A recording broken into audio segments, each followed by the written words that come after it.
খবর শুনছেন Siliguri news TV channel থেকে। আজ শুক্রবার 23 তারিখ। জানাবো আজকের বাছাই করা গুরুত্বপূর্ণ 10টি তাজা খবর। শুরুতেই হেডলাইন। অস্বাভাবিক মৃত্যুর মামলা রিজুর আগেই ময়না তদন্ত। 30 বছরের কর্মজীবনে আমি দেখিনি পর্যবেক্ষণ বিচারপতির। সব বাঁধ খুলে বাংলাদেশ ভাসিয়েছে ভারতই। মোদির দেশকে করা হুঁশিয়ারি নাহিদের। ফরাক্কা বাঁধ গুড়িয়ে দেওয়ার হুমকি কোটা আন্দোলনের সমন্বয়কদের। আবার হারাবো। 26-এর বিধানসভা ভোটে ফের মমতার বিরুদ্ধে প্রার্থী শুভেন্দু। রাজ্যে মুসলিমদের থাকতে হলে দিতেই হবে বিবাহ বিচ্ছেদ রেজিস্ট্রেশন। আজকের খবরগুলো বিশেষ গুরুত্বপূর্ণ, তাই খবরগুলো মন দিয়ে শুনুন। সবশেষে আজকের আবহাওয়ার খবর আছে এবং প্রতিদিন সঠিক খবর নিয়মিত শোনার জন্য শিলিগুড়ি নিউজ টিভি চ্যানেলটিকে সাবস্ক্রাইব করুন। আসছি বিস্তারিত খবরে। অস্বাভাবিক মৃত্যুর মামলা রিজুর আগেই ময়না তদন্ত হয়ে গেল। আরজিকর কাণ্ডে টালা থানার ভূমিকা নিয়ে প্রশ্ন তুলল সুপ্রিম কোর্ট। শুধু তাই নয়, ঘটনার টাইমলাইন নিয়েও প্রশ্ন তুলল প্রধান বিচারপতির বিশেষ বেঞ্চ। এমনকি এই মামলায় কলকাতা পুলিশ যা করেছে তা দীর্ঘ 30 বছরের ক্যারিয়ারে আমি দেখিনি বলে চাঞ্চল্যকর পর্যবেক্ষণ বিচারপতি জে.পি. পার্দিওয়ালের, যা খুবই তাৎপর্যপূর্ণ বলে মনে হচ্ছে। আরজিকর কাণ্ডে স্বতঃপ্রণোদিত মামলা গ্রহণ করেছে সুপ্রিম কোর্ট। প্রধান বিচারপতি ডি.ওয়াই. চন্দ্রচূড়ের বিশেষ বেঞ্চে এই সংক্রান্ত মামলার শুনানি হচ্ছে। আজ বুধবার মামলার শুনানিতে সিবিআই তদন্তের একটি রিপোর্ট জমা দেয়। শুধু তাই নয়, আরজিকর কাণ্ডে ভাঙচুর নিয়েও রাজ্যের তরফে একটি রিপোর্ট জমা দেওয়া হয়। কিন্তু মামলার শুনানিতে বেশ কয়েকটি বিষয় নিয়ে প্রশ্ন ওঠে। বিশেষ করে কলকাতা পুলিশের পদক্ষেপ এবং তদন্ত নিয়ে এদিন প্রশ্ন তোলেন প্রধান বিচারপতির বেঞ্চ। শুধু তাই নয়, অস্বাভাবিক মৃত্যুর মামলা রিজুর আগেই ময়নাতদন্ত কিভাবে তা নিয়ে প্রশ্ন তোলেন বিচারপতি পার্দিওয়ালা। বিচারপতি রাজ্যের কাছে ময়নাতদন্ত কখন হয়েছে তা জানতে চান। রাজ্যের তরফে আইনজীবী কপিল সিব্বাল জানায়, সন্ধ্যে 6:10 থেকে 7:10 মধ্যে তা করা হয়েছে। তার আগে সকালে জেনারেল ডায়েরি হয়। এরপরই রাজ্যের কাছে বিচারপতি পার্দিওয়ালা জানতে চান, এটা কি অস্বাভাবিক মৃত্যু? তাহলে ময়নাতদন্তের প্রয়োজনীয়তা নিয়ে প্রশ্ন তোলে প্রধান বিচারপতির বিশেষ বেঞ্চ। এদিন রাজ্যের তরফে বেশ কিছু নথি আদালতে জমা দেওয়া হয়, আর সেই নথি দেখে আদালতের আরও পর্যবেক্ষণ। রাত 11:30টায় দেখা যাচ্ছে জেনারেল ডায়েরি হয়েছে। এর ঠিক 15 মিনিটের মাথাতেই দেখা যাচ্ছে অস্বাভাবিক মৃত্যুর মামলা দায়ের হলো। গোটা টাইমলাইন নিয়ে প্রশ্ন তোলে সুপ্রিম কোর্ট। যদিও এই বিষয়ে রাজ্যের তরফে কপিল সিব্বাল যে সাফাই দেন তা কোনোভাবেই গ্রহণযোগ্য নয় বলেও জানিয়ে দেন প্রধান বিচারপতির বেঞ্চ। শুধু তাই নয়, বিচারপতি পার্দিওয়ালার পর্যবেক্ষণ, কলকাতা পুলিশ যা করেছে তা দীর্ঘ 30 বছরের কেরিয়ারে আমি দেখিনি। এরপরেই কলকাতা পুলিশের যে আধিকারিক প্রথম ধর্ষণ করে খুনের ঘটনার অভিযোগ দায়ের করেন তাকে হাজিরার নির্দেশ দেওয়া হয়েছে। হরিশ্চন্দ্রপুরে এবার কংগ্রেস শিবিরে বড়সড় ভাঙন। রাজ্যের প্রতিমন্ত্রী তাজমুল হোসেনের হাত ধরে হরিশ্চন্দ্রপুর 2 নম্বর পঞ্চায়েত সমিতির 3 সদস্য সহ প্রায় 500 জন কংগ্রেস কর্মী জাতীয় কংগ্রেস ছেড়ে তৃণমূল কংগ্রেসে যোগ দিলেন। দলীয় সূত্রের খবর, কংগ্রেসে থেকে তারা কোনো কাজ করতে না পারায় মুখ্যমন্ত্রী মমতা বন্দ্যোপাধ্যায়ের উন্নয়নে সামিল হতে তৃণমূলে যোগ দিয়েছেন। যোগদানকারী সদস্যরা হলেন আরাজাউল, ঝর্ণা বিবি ও সাবিনা খাতুন। এদিন হরিশ্চন্দ্রপুর 2 নম্বর ব্লকের মিলনগড় সাজ্জাদিয়া হাই মাদ্রাসা প্রাঙ্গণে যোগদান কর্মসূচিতে উপস্থিত ছিলেন রাজ্যের প্রতিমন্ত্রী তাজমুল হোসেন নিজে। যোগদানকারী পঞ্চায়েত সমিতির সদস্য ঝর্ণা বিবি জানান, কংগ্রেসে থেকে কোনো কাজ করা যাচ্ছিল না, তাই মুখ্যমন্ত্রী মমতা বন্দ্যোপাধ্যায়ের উন্নয়নে সামিল হতে তৃণমূলে যোগদান করেছেন। তৃণমূলের মালদা জেলার সাধারণ সম্পাদক তথা জেলা পরিষদের সদস্য বুলবুল খান জানান, দলে যোগদানকারীদের স্বাগত জানানো হয়েছে। সুনামগঞ্জ, মৌলভীবাজার, হবিগঞ্জ, ফেনী, চট্টগ্রাম, নোয়াখালী, কুমিল্লা ও খাগড়াছড়ি জেলায় ভারী বর্ষণ ও ভারত থেকে আসা জলের ঢলে বন্যা কবলিত হয়ে পড়েছে গোটা বাংলাদেশ। এমনই বক্তব্য বাংলাদেশের। যদিও ভারত ক্ল্যারিফিকেশন দিয়ে জানিয়েছে এই বন্যার জন্য তারা দায়ী নয়, তবে নতুন বাংলাদেশের তরফে অন্তর্বর্তী সরকারের অন্যতম উপদেষ্টা মোহাম্মদ নাহিদ ইসলাম বন্যার জন্য সেই ভারতের দিকেই আঙুল তুলেছেন। ভারত বাংলাদেশের সঙ্গে কোনো ধরনের আলোচনা ছাড়াই সব বাঁধ খুলে দিয়ে বাংলাদেশের জনগণের বিরুদ্ধে অবস্থান নিয়েছে বলে মন্তব্য করেছেন অন্তর্বর্তী সরকারের তথ্য উপদেষ্টা নাহিদ। বন্যা দুর্গতদের সহায়তায় 5 দফা দাবিতে আজ বৃহস্পতিবার সকালে মতিঝিলে বাংলাদেশের অভ্যন্তরীণ নৌ পরিবহন কর্তৃপক্ষের কার্যালয়ে উপস্থিত হয়ে তিনি এই দাবি করেন। এই অবস্থায় বন্যা দুর্গতদের সহায়তায় সকলেই যেন নিজের নিজের অবস্থান থেকে নেমে পড়েন, এই আহ্বান জানিয়েছেন নাহিদ। নাহিদ বলেন, জাতির এই ক্রান্তি লগ্নে আপনারা নিজ নিজ অবস্থান থেকে নেমে আসুন। সমস্ত শিক্ষা প্রতিষ্ঠান, ব্যবসা প্রতিষ্ঠান, রাজনৈতিক ও সব শ্রেণীর মানুষকে তিনি এগিয়ে আসার আহ্বান জানান। নাহিদ ইসলাম বলেন, অনতিবিলম্বে সরকারি বেসরকারি সমস্ত বোট দুর্গত এলাকায় পাঠাতে হবে। বেসরকারি প্রতিষ্ঠানগুলোকে ডেকে নিন। 1 ঘন্টার মধ্যে কন্ট্রোল রুম চালু করুন। জাতীয় সংকটের সময় দায়িত্ব পালনে অবহেলা করেছে যারা, তাদের বিরুদ্ধে পদক্ষেপ করার কথাও বলেন তিনি। এরপরই নাহিদ বলেন, আমাদের প্রতিবেশী রাষ্ট্র কোনো ধরনের আলোচনা ছাড়াই বাঁধ খুলে দিয়ে বাংলাদেশের জনগণের বিরুদ্ধে অবস্থান নিয়েছে। আমরা এর নিন্দা ও প্রতিবাদ জানাই। বাংলাদেশের বিপক্ষে যদি কোনো রাষ্ট্র দাঁড়ায় তাহলে বাংলাদেশের ছাত্র জনতা তাদের রুখে দেবে। দাবি আদায় না হওয়া পর্যন্ত কার্যালয় থেকে যাবেন না বলেও শিক্ষার্থীদের নিশ্চয়তা দেন তিনি। দর্শক, আমরা এই ভিডিওটিতে 2000 লাইক এবং 1000 সাবস্ক্রাইব টার্গেট রেখেছি। আশা রাখছি আপনারা এই টার্গেটটি পূরণ করবেন। আসছি পরবর্তী খবরে।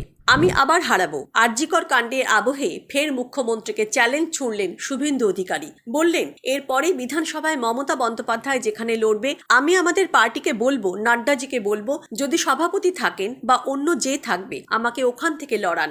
আরজিকর কাণ্ডে আন্দোলনের ঝাঁঝ বাড়াচ্ছে বিজেপি। দফা 1 দাবি 1, মুখ্যমন্ত্রীর পদত্যাগ স্লোগান তুলেছে গেরুয়া শিবির। স্রেফ শ্যামবাজারের ধর্ণা নয়, আজ বৃহস্পতিবার সল্টলেকের স্বাস্থ্য ভবনে অভিযান করলেন শুভেন্দু, সুকান্ত, দিলীপরা। এই পরিস্থিতিতে 2026-এ বিধানসভা ভোটে মুখ্যমন্ত্রীর বিরুদ্ধে প্রার্থী হওয়ার ইচ্ছা প্রকাশ করলেন শুভেন্দু। তখন সদ্য তৃণমূল ছেড়ে বিজেপিতে যোগ দিয়েছেন শুভেন্দু। 21-এর বিধানসভা ভোটে তার বিরুদ্ধে পূর্ব মেদিনীপুরের নন্দীগ্রামে প্রার্থী হয়েছিলেন মমতা বন্দ্যোপাধ্যায়। ভবানীপুর থেকে ভোটে লড়েছিলেন শোভনদেব চট্টোপাধ্যায়। ভোট গণনার দিন ছিল টানটান উত্তেজনা। কখনো এগিয়েছিলেন শুভেন্দু তো কখনো মমতা। সংবাদ সংস্থা ANI দাবি করে 1200-র কাছাকাছি ভোটে জিতেছেন মমতা, কিন্তু পরে জানা যায় তৃণমূল নেত্রী জেতেননি। 1956 ভোটের ব্যবধানে মমতাকে পরাজিত করেছেন শুভেন্দু অধিকারী। গণনায় কারচুপির অভিযোগে এখন মামলা চলছে হাইকোর্টে। তৃণমূল নেতা অরূপ চক্রবর্তীর পাল্টা কটাক্ষ।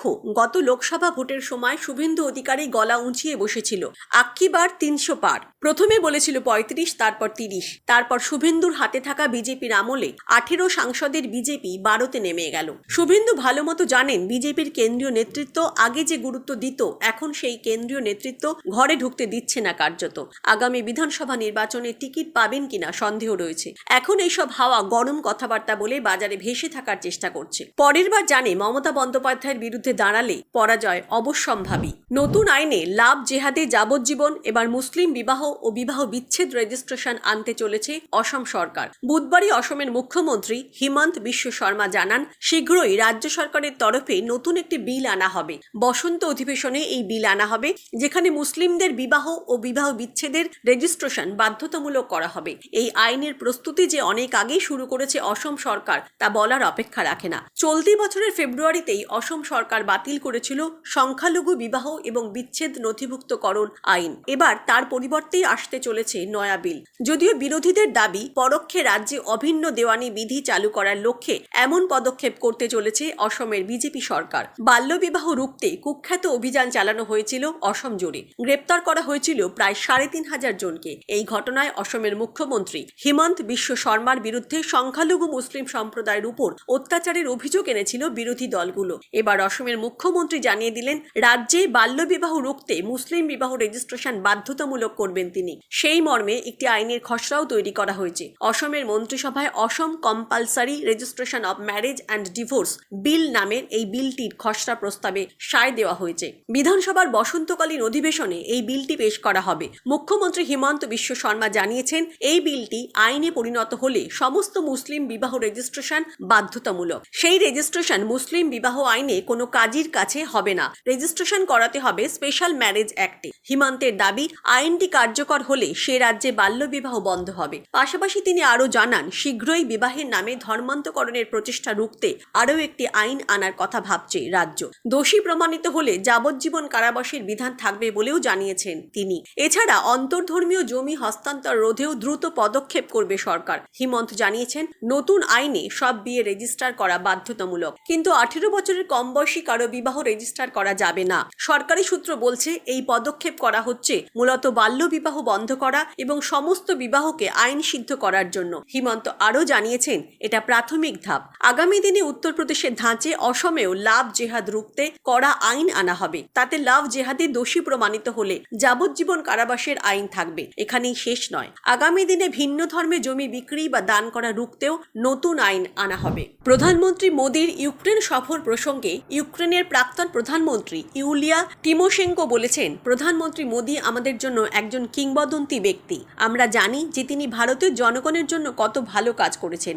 ভারত অর্থনৈতিকভাবে উন্নত হয়েছে, এত গুরুত্বপূর্ণ যে ভারত এখন বিশ্বের 5ম বৃহৎ অর্থনীতিতে পরিণত হয়েছে। এটি আমাদের দেশে আশা দেয় যে এটি ইউক্রেনে টেকসই ন্যায্য শান্তি অর্জনের জন্য প্রয়োজনীয় গতি আনবে এবং বিস্তৃত ইউরোপীয় অঞ্চলে ইতিবাচক প্রভাব ফেলবে। বিশেষ করে প্রধানমন্ত্রী মোদীর প্রধান অবস্থান এবং আন্তর্জাতিক আইনের প্রতি তার সম্মান, জাতিসংঘের সংবিধি যে এই শান্তি বৈঠকে জাতিসংঘের সনদের মৌলিক নীতি এবং ভারতের পররাষ্ট্র নীতির উপর ভিত্তি করে হবে, যার মধ্যে অন্যান্য দেশের সার্বভৌমত্ব, আঞ্চলিক অখণ্ডতা এবং স্বাধীনতার প্রতি সম্মান রয়েছে।